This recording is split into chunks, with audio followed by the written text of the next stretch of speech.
नमस्कार, मैं हूं आपकी अपनी आवाज अंजलि और आप देख रहे हैं भदोही वाला का समाचार बुलेटिन। आगे बढ़ने से पहले अगर अभी तक आपने हमारे चैनल को सब्सक्राइब नहीं किया है तो कर लीजिए।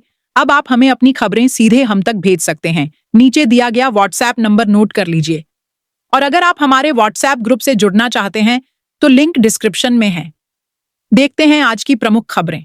पंचायत चुनाव की आहट के बीच ग्राम प्रधानों पर भ्रष्टाचार के दाग भी बढ़ गए हैं। 4 साल में जहां 40 प्रधानों की शिकायत डीएम और डीपीआरओ दफ्तर पहुंची, तो वहीं अप्रैल 2025 से सितंबर तक महज 6 महीने में 50 ग्राम प्रधानों पर घोटाले के आरोप लग गए। सभी की जांच की जा रही है। ऐसे में आने वाले पंचायत चुनाव में संबंधित ग्राम पंचायतों में भ्रष्टाचार का मुद्दा तूल पकड़ सकता है। जिले में कुल 546 ग्राम पंचायतें हैं। वर्ष 2021 में चुनाव के बाद प्रधान चुने गए। गांव के विकास के लिए राज्य वित्त, केंद्रीय वित्त, Swachh Bharat mission, tied fund, untied fund से गांव में नाली, खड़ंजा, शौचालय मरम्मत, इंटरलॉकिंग समेत अन्य कार्य कराए जाते हैं। सचिव और प्रधान की मिलीभगत से गांव में विकास की धनराशि में गड़बड़ी की जाती है। वैसे तो प्रधानों के खिलाफ शिकायतें शुरुआती साल से ही आ रही थीं, लेकिन 2025 में इनकी संख्या में वृद्धि हुई।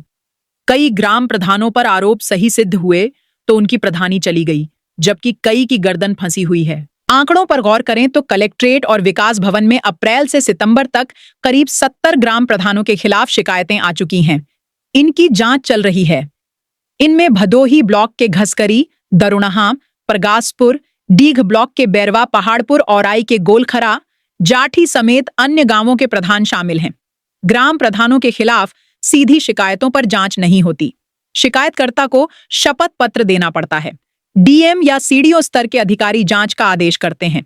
जांच भी जिला स्तरीय अधिकारी से कराई जाती है। आरोप सिद्ध होने पर प्रधान के वित्तीय अधिकार सीज किए जा सकते हैं। वित्तीय अनियमितता मिलने पर सरकारी धन की वसूली की जाती है। पिछले 5 साल में 7 ग्राम प्रधानों के वित्तीय अधिकार अनियमितता के आरोप सिद्ध होने पर सीज किए जा चुके हैं, जबकि 2025 में 3 प्रधानों के अधिकार सीज किए गए। भदोही में 11 से 14 अक्टूबर के बीच इंडिया कारपेट एक्सपो 2025 का आयोजन किया जाएगा। कालीन निर्यात संवर्धन परिषद सीपीसी द्वारा आयोजित यह 49वां संस्करण भदोही के कारपेट सिटी स्थित कारपेट एक्सपो मार्ट में होगा। सीपीसी के चेयरमैन कुलदीप राज वाटल और भदोही सांसद डॉक्टर विनोद कुमार बिंद सहित परिषद के सदस्यों ने उत्तर प्रदेश के मुख्यमंत्री योगी आदित्यनाथ से मुलाकात कर उन्हें इस मेले के लिए आमंत्रित किया। मुख्यमंत्री योगी आदित्यनाथ ने निमंत्रण स्वीकार करते हुए एक्सपो में आने का हरसंभव प्रयास करने का आश्वासन दिया। इस मुलाकात के दौरान मुख्यमंत्री ने हस्तनिर्मित अमेरिकी राष्ट्रपति डोनाल्ड ट्रंप द्वारा भारतीय कालीन उद्योग पर लगाए गए 50% टैरिफ से उत्पन्न समस्याओं के बारे में जानकारी ली। सीईपीसी चेयरमैन ने बताया कि भारत से प्रतिवर्ष 17,000 करोड़ रुपए के कालीनों का निर्यात होता है। सीईपीसी अध्यक्ष ने बताया कि मुख्यमंत्री के साथ लगभग 25 मिनट तक बैठक हुई, जिसमें उद्योग की मौजूदा समस्याओं के अलावा क्षेत्रीय विकास पर भी चर्चा की गई। इस मुलाकात के दौरान सीईपीसी के प्रशासनिक समिति के सदस्य पीयूष बरणवाल, असलम महबूब, इम्तियाज अहमद, संजय गुप्ता और अनिल कुमार सिंह भी मौजूद रहे। कोतवाली क्षेत्र के भिद्यूरा गांव में सोमवार को एक विवाहिता ने फंदे पर झूलकर जान दे दी। बताया जा रहा है कि बच्चों की पिटाई से नाराज ओडिशा रह रहे पति ने पत्नी को फोन पर डांट लगाई। इससे नाराज होकर वह साड़ी का फंदा बनाकर झूल गई। घटना के समय देवर और सास घर में थे। देवर ने दरवाजा तोड़ा तो उसकी सांसें चल रही थीं, लेकिन अस्पताल जाते समय रास्ते में उसने दम तोड़ दिया। भिद्यूरा गांव निवासी प्रमोद यादव पिछले कई वर्षों से नौकरी करते हैं। घर उनकी पत्नी संगीता देवी 26 और 2 बेटे 4 वर्षीय ऋषभ व 3 वर्षीय लड्डू के साथ मां और छोटा भाई मनोज यादव रहते थे। बताया जा रहा है कि 4 वर्षीय बड़ा बेटा गंभीर बीमारी से पीड़ित था। सोमवार को ऋषभ व लड्डू की किसी शरारत से नाराज होकर संगीता ने पहले डांट लगाई, फिर दोनों की पिटाई कर दी। इसकी जानकारी उनके पति प्रमोद को हुई तो उन्होंने संगीता को फोन कर डांट लगाई। पति की डांट से संगीता नाराज हो गई और खुद को कमरे में बंद कर साड़ी के सहारे फंदा लगाया और पंखे से लटक कर झूल गई। इसकी जानकारी सास और देवर को हुई तो देवर ने तत्काल दरवाजा तोड़ा। उस समय तक संगीता की सांसें चल रही थीं। उसने तत्काल एम्बुलेंस बुलाया और उसे जिला अस्पताल ज्ञानपुर लेकर पहुंचा। संगीता की घटना की जानकारी होने के बाद पुलिस मौके पर पहुंची। पुलिस ने शव को पोस्टमार्टम के लिए भेज दिया। ज्ञानपुर कोतवाली के प्रभारी निरीक्षक मनोज कुमार ने बताया कि शव को पोस्टमार्टम के लिए भेजा गया है। राजस्थान और मध्य प्रदेश में बच्चों की मौत के बाद जिले में कोल्ड्रिफ कफ सिरप को लेकर स्वास्थ्य विभाग अलर्ट हो गया है।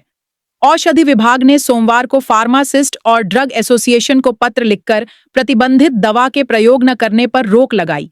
इस दौरान जांच में सिरप और बच्चों की दवा के 6 सैंपल जांच के लिए भेजे गए।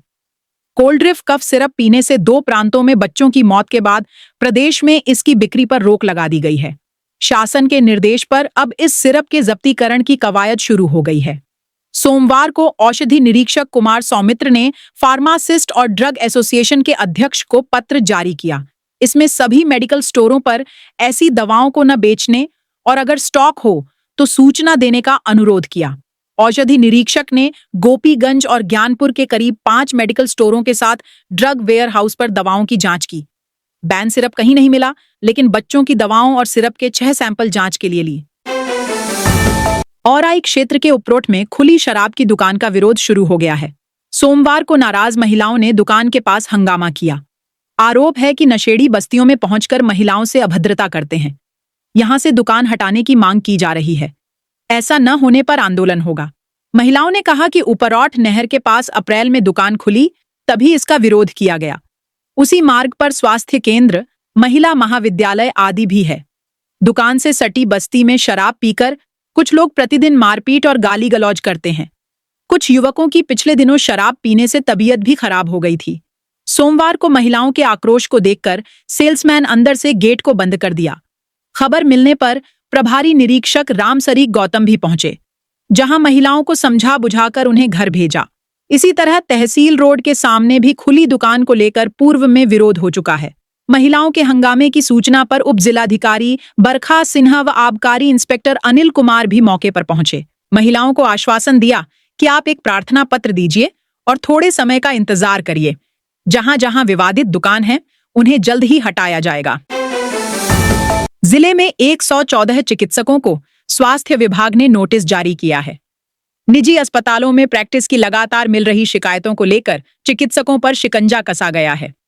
विभाग ने चिकित्सकों को यह चेतावनी नोटिस जारी किया है। चेतावनी है कि अगर निजी अस्पताल में कोई चिकित्सक प्रैक्टिस करते मिला तो उसके खिलाफ कार्रवाई की संस्तुति की जाएगी। विभाग इसके लिए गोपनीय जांच भी कराएगा। जिले में अक्सर विभाग को चिकित्सकों के निजी अस्पतालों में प्रैक्टिस की शिकायतें मिलती रहती हैं। इसके कारण चिकित्सक सरकारी अस्पतालों में एक तो समय पर नहीं पहुंचते, दूसरी तरफ तमाम मरीजों को भी निजी अस्पताल में देखने की सलाह देते पाया जाता है। जिला चिकित्सालय ज्ञानपुर, भदोही एमबीएस, सरपतहा स्थित 100 शैय्या अस्पताल सहित 6 सीएचसी और 17 पीएचसी पर कुल 176 चिकित्सकों को तैनात है। लगातार मिल रही शिकायतों को देखते हुए विभाग ने सख्ती की है। विभाग ने एक साथ सभी सरकारी चिकित्सकों को चेतावनी नोटिस जारी किया गया है। सीएमओ ने सभी को स्पष्ट रूप से चेतावनी दी है कि अगर किसी भी हाल में वे निजी अस्पताल में प्रैक्टिस करते पाए जाते हैं तो उनके खिलाफ कार्रवाई करने की संस्तुति करेगा। जिले के सरकारी डॉक्टर ढड ढल्ले से निजी अस्पतालों में प्रैक्टिस कर रहे हैं। ऐसे डॉक्टरों पर जल्द ही बड़ी कार्रवाई की जाएगी। भदोही, गोपीगंज, औराई में सरकारी डॉक्टर निजी अस्पतालों में ऑपरेशन करते हैं। उन्हें एक ऑपरेशन का 5 से 7 हजार रुपए मिलते हैं। सीएमओ डॉक्टर एसके चक ने कहा कि इसे लेकर गोपनीय जांच कराई जाएगी। अगर कोई सरकारी डॉक्टर निजी अभ्यास कर रहे हैं तो मरीज भी इसकी शिकायत कर सकते हैं। शिकायत करने वाले की पहचान गोपनीय रखी जाएगी। जिले के अमूमन डॉक्टर वाराणसी, प्रयागराज जिलों में निवास करते हैं। कुछ डॉक्टर यहां भी अभ्यास करते हैं, लेकिन इसकी सूचना स्वास्थ्य विभाग को नहीं मिल पाती। नोटिस एमबीबीएस, महिला रोग विशेषज्ञ, अस्थि सर्जन, एनेस्थीसिया, आंख और दांत के डॉक्टरों को जारी किया गया है। प्राथमिक विद्यालय झिंगुरपुर में सोमवार को जिला बेसिक शिक्षा अधिकारी विकास चौधरी औचक निरीक्षण किए। इसमें स्कूल के पास गंदगी देख नाराजगी जाहिर करते हुए प्रधानाध्यापक समेत 3 शिक्षकों को कारण बताओ नोटिस जारी किया। विभाग ने शिक्षकों को बच्चों की उपस्थिति बढ़ाते हुए बेहतर शिक्षा मुहैया कराने को निर्देशित किए। चेताया कि पठन पाठन कार्य में किसी स्तर से लापरवाही की शिकायत मिली तो जांच कर कार्रवाई होना तय है। बीएसआई विकास चौधरी सुबह भ्रमण पर निकले थे। प्राथमिक विद्यालय झिंगुरपुर में स्थानीय निरीक्षण कर शैक्षणिक गुणवत्ता की जांच किए। स्कूल में साफ सफाई, नामांकन के सापेक्ष छात्र उपस्थिति, पंजीयन, रजिस्टर आदि की जांच किए। कक्षा 5 में पीएच रहे बच्चों की क्लास लेते हुए कई सवाल भी पूछे। गणित विषय का सामान्य प्रश्न पूछे तो बच्चे उसे बताने में उलझ गए। इस पर नाराज हुए बीएसए स्कूल परिसर की जांच करने लगे।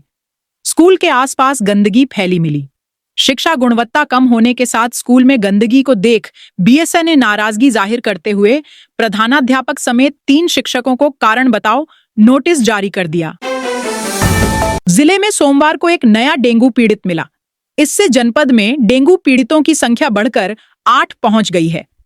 स्वास्थ्य विभाग की टीम ने पीड़ित के घर पहुंचकर आसपास भी दवा का छिड़काव किया। व्यक्ति को बुखार आ रहा था और सीएचसी पर दवा लेने गया तो वहां डॉक्टर ने सैंपल लेकर एलाइजा टेस्ट के लिए भदोही सीएचसी भेजा। वहां जांच के बाद डेंगू की पुष्टि हुई। इस साल जिले में अब तक 8 डेंगू मरीज मिल चुके हैं। इसमें 4 मरीज जिले के बाहर निवास करते हैं। यहां का सिर्फ पता है। बीते साल सितंबर माह तक 35 डेंगू मरीज मिले थे। अक्टूबर में 5 यानी कुल 40 मरीज मिले थे। इस साल अक्टूबर का पहला सप्ताह बीत गया, अब तक केवल 8 मरीज मिले हैं। विभिन्न जागरूकता स्वास्थ्य कार्यक्रम का असर है कि डेंगू मरीजों का ग्राफ कम हुआ है। वैसे ही अब ठंड की आमद पड़ने लगी है। इससे अब मरीजों की संख्या और कम होगी।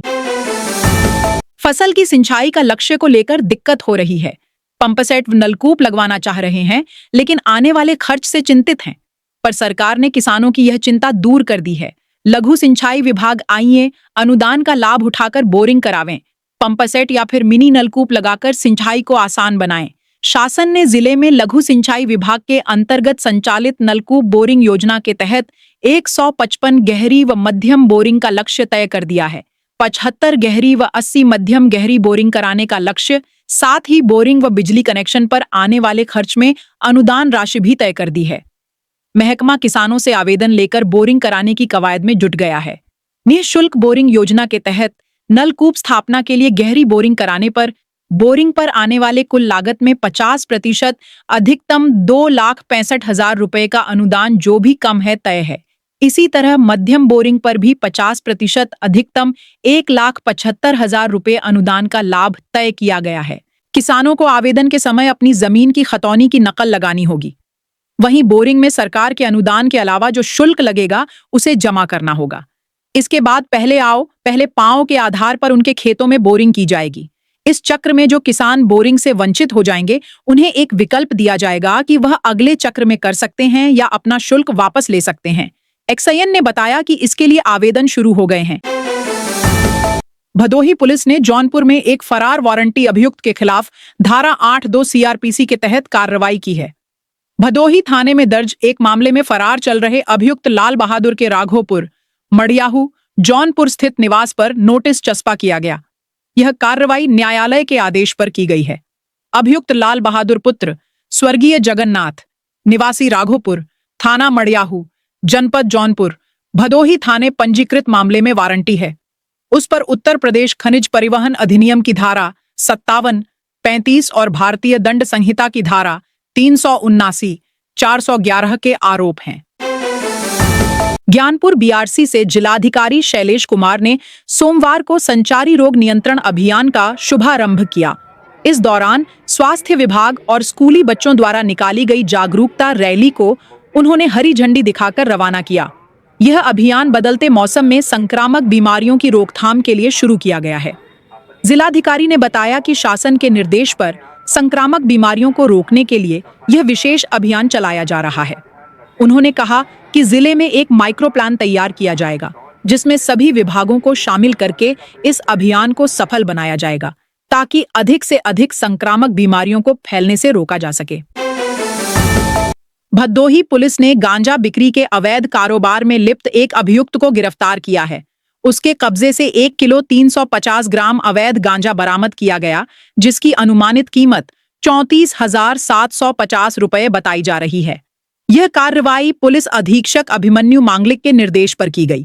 कोतवाली पुलिस टीम क्षेत्र में गश्त कर रही थी। इसी दौरान ग्राम मथुरापुर मजार के पास से साहिल अहमद पुत्र तारीफ अहमद को पकड़ा गया। साहिल अहमद गम्हापुर का निवासी है और वर्तमान में मामदेवपुर कॉलोनी इंदिरा आवास भदोही में रहता है। पुलिस ने साहिल के पास से एक झोले में रखा 1 किलो 350 ग्राम अवैध गांजा बरामद किया। इस गिरफ्तारी और बरामदगी के आधार पर स्थानीय कोतवाली में अभियुक्त के खिलाफ एनडीपीएस एक्ट की धारा 8 अगस्त 20 के तहत मामला दर्ज किया गया है। उसे न्यायिक हिरासत में जेल भेज दिया गया है। खमरिया नगर पंचायत में होने वाला बाल भारत मिलाप आज यानी 7 अक्टूबर को आयोजित किया जाएगा। इस संबंध में जानकारी बाल भारत मिलाप के अध्यक्ष संदीप कुमार मौर्य ने दी। यह आयोजन पहले 3 अक्टूबर को होने वाला था, लेकिन भारी बारिश के कारण इसे रद्द कर दिया गया था। अध्यक्ष संदीप कुमार मौर्य के अनुसार मेले में कई विमान आकर्षण का केंद्र रहेंगे। इस बैठक में कमेटी के पदाधिकारी दीनानाथ बरनवाल, रवि सेठ, शिवजी बरनवाल और गयाजी सहित अन्य सदस्य उपस्थित थे। वहीं सराय कंसराय में आज ही वार्षिक पुण्यवासी मेले का आयोजन भी हो। आज के बुलेटिन में इतना ही। कल फिर मिलेंगे। तब तक के लिए नमस्कार।